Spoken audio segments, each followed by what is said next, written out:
Actes des apôtres, chapitre 3. Il était 3 heures de l'après-midi, l'heure de la prière. Pierre et Jean montaient ensemble au temple.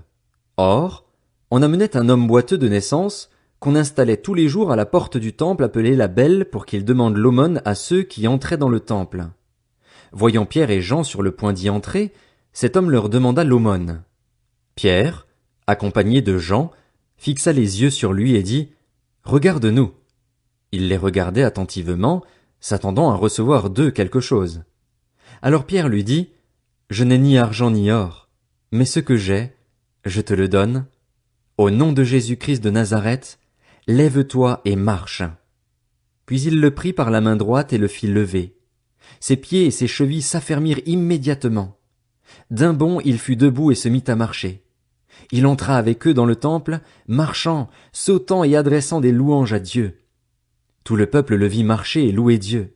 Il reconnaissait que c'était bien celui qui était assis à la belle porte du temple pour demander l'aumône, et il fut rempli d'étonnement et de stupeur à cause de ce qui lui était arrivé. Comme il ne quittait pas Pierre et Jean, tout le peuple stupéfait accourut vers eux au portique appelé portique de Salomon. Quand Pierre vit cela, il dit au peuple, « Israélites, pourquoi vous étonnez-vous de ce qui s'est passé? Pourquoi fixez-vous les regards sur nous, comme si c'était par notre propre puissance ou par notre piété que nous avions fait marcher cet homme? Le Dieu d'Abraham, d'Isaac et de Jacob, le Dieu de nos ancêtres, a révélé la gloire de son serviteur Jésus, celui que vous avez fait arrêter et renier devant Pilate qui était, lui, d'avis de le relâcher. Mais vous avez renié celui qui était saint et juste et vous avez demandé qu'on vous accorde la grâce d'un meurtrier. Vous avez fait mourir le prince de la vie que Dieu a ressuscité, nous en sommes témoins. C'est par la foi en son nom qu'il a raffermi celui que vous voyez et connaissez. C'est la foi en Jésus qui a donné à cet homme une entière guérison en présence de vous tous. Maintenant, frères, je sais que vous avez agi par ignorance, tout comme vos chefs. Mais Dieu a ainsi accompli ce qu'il avait annoncé d'avance par la bouche de tous les prophètes, à savoir que son Messie devait souffrir.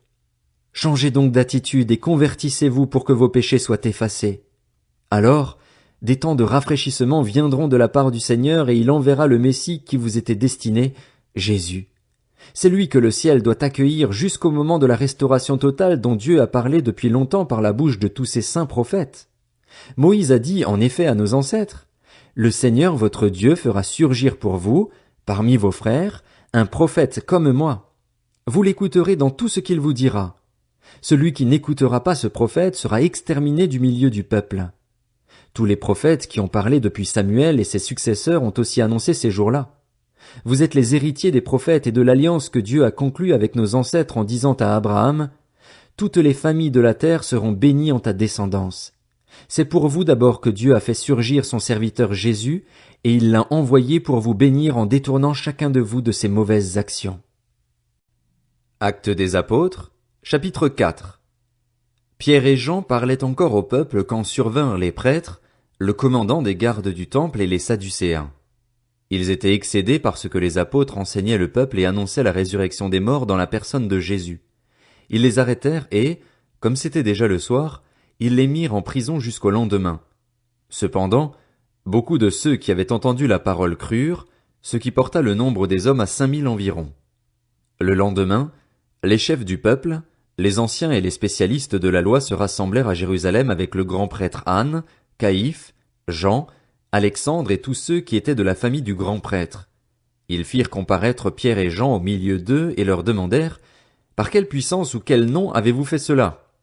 Alors Pierre, rempli du Saint-Esprit, leur dit « Chefs du peuple et anciens d'Israël, on nous interroge aujourd'hui sur un bienfait accordé à un infirme, afin que nous disions comment il a été guéri. Sachez-le bien, vous tous, et que tout le peuple d'Israël le sache. C'est par le nom de Jésus-Christ de Nazareth, celui que vous avez crucifié et que Dieu a ressuscité, oui, c'est par lui que cet homme se présente en pleine santé devant vous. Jésus est la pierre rejetée par vous qui construisez et qui est devenue la pierre angulaire. Il n'y a de salut en aucun autre, car il n'y a sous le ciel aucun autre nom qui ait été donné parmi les hommes, par lequel nous devions être sauvés. » Lorsqu'ils virent l'assurance de Pierre et de Jean, ils furent étonnés, car ils savaient que c'étaient des hommes du peuple sans instruction et ils les reconnaissaient pour avoir été avec Jésus. Mais comme ils voyaient debout avec eux l'homme qui avait été guéri, ils n'avaient rien à répliquer. Ils leur ordonnèrent de sortir du Sanhédrin, puis ils délibérèrent entre eux en disant, « Que faire à ces hommes? En effet, ils ont accompli un signe miraculeux et évident, c'est clair pour tous les habitants de Jérusalem et nous ne pouvons pas le nier. Mais, afin que cela ne se propage pas davantage parmi le peuple, défendons-leur avec menace de parler désormais à qui que ce soit en ce nom-là. » Alors ils les appelèrent et leur interdirent absolument de parler ou d'enseigner au nom de Jésus.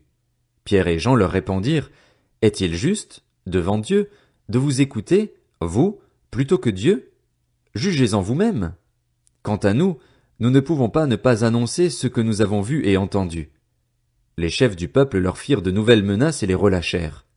À cause du peuple, ils ne trouvaient pas le moyen de les punir, parce que tous attribuaient à Dieu la gloire de ce qui était arrivé. En effet, l'homme qui avait bénéficié de cette guérison miraculeuse était âgé de plus de 40 ans. Une fois relâchés, Pierre et Jean allèrent trouver les leurs et racontèrent tout ce que les chefs des prêtres et les anciens leur avaient dit. Après les avoir écoutés, ils s'adressèrent tous ensemble à Dieu en disant, « Maître, tu es le Dieu qui a créé le ciel, la terre, la mer et tout ce qui s'y trouve. C'est toi qui as dit par le Saint-Esprit, par la bouche de notre Père, ton serviteur David. Pourquoi cette agitation parmi les nations et ces préoccupations dépourvues de sens parmi les peuples? Les rois de la terre se sont soulevés et les chefs se sont ligués ensemble contre le Seigneur et contre celui qui l'a désigné par onction. Il est bien vrai qu'Hérode et Ponce Pilate se sont ligués dans cette ville avec les nations et les peuples d'Israël contre ton saint serviteur Jésus, que tu as consacré par onction. Ils ont accompli tout ce que ta main et ta volonté avaient décidé d'avance. Et maintenant, Seigneur, sois attentif à leurs menaces et donne à tes serviteurs d'annoncer ta parole avec une pleine assurance.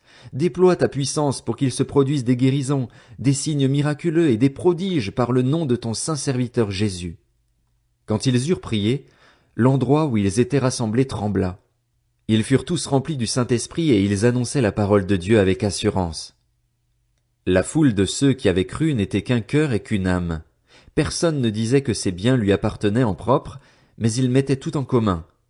Avec beaucoup de puissance, les apôtres rendaient témoignage de la résurrection du Seigneur Jésus, et une grande grâce reposait sur eux tous. Il n'y avait aucun nécessiteux parmi eux. Tous ceux qui possédaient des champs ou des maisons les vendaient, apportaient le prix de ce qu'ils avaient vendu et le déposaient aux pieds des apôtres. Et l'on faisait des distributions à chacun en fonction de ses besoins. Joseph, celui que les apôtres surnommaient Barnabas, ce qui signifie fils d'encouragement, un lévite originaire de Chypre, vendit un champ qu'il possédait, apporta l'argent et le déposa aux pieds des apôtres. Actes des apôtres, chapitre 5. Cependant, un homme appelé Ananias, avec Saphira sa femme, vendit une propriété et garda une partie du prix, en accord avec sa femme. Il apporta le reste et le déposa aux pieds des apôtres. Pierre lui dit, « Ananias, pourquoi Satan a-t-il rempli ton cœur, au point que tu aies menti au Saint-Esprit et gardé une partie du prix du champ? S'il n'avait pas été vendu, ne te restait-il pas?